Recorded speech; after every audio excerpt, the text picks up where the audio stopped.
एक गांव में शुद्धपट नामक धोबी रहता था। उसके पास एक गधा था।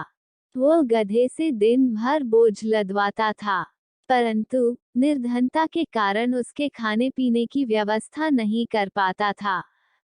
गधा इधर उधर घास चरकर अपना पेट भरा करता था। एक दिन जंगल में धोबी को एक मरे हुए शेर की खाल मिली। उसे देख धोबी ने सोचा कि यदि मैं ये खाल अपने गधे को उड़ा दूं, तो लोग इसे शेर समझकर डरेंगे और इसे नहीं भगाएंगे।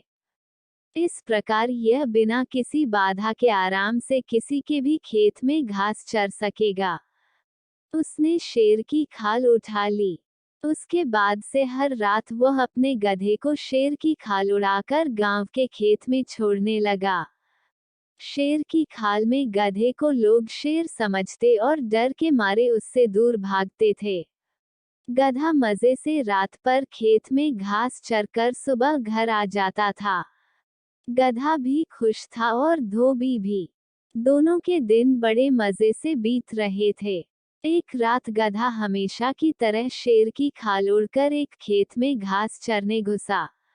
वह मजे से घास चर रहा था कि कहीं से उसे किसी अन्य गधे के रेंकने की आवाज सुनाई पड़ी।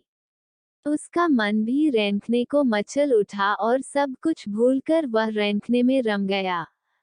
उसका रेंकना सुन खेत का मालिक सारी बात समझ गया। फिर उसने गधे को इतना पीटा कि वह मर ही गया। इस प्रकार धूर्त आचरण के कारण गधे को अपने प्राणों से हाथ धोना पड़ा और धोबी को अपने गधे से हाथ धोना पड़ा। बाह्य वेश बदल लेने से किसी का मूल स्वभाव नहीं बदल जाता। गधा तो गधा होता है, इसे कौन समझाए। मालिक तो छोड़ा था घास खाने के लिए। उसे क्या पता था कि गधी का आवाज सुनकर चिल्लाने लगेगा। अब हम चिल्ला कर कह रहे हैं, एक लाइक कर दीजिए और चैनल को सब्सक्राइब कर दीजिए। धन्यवाद।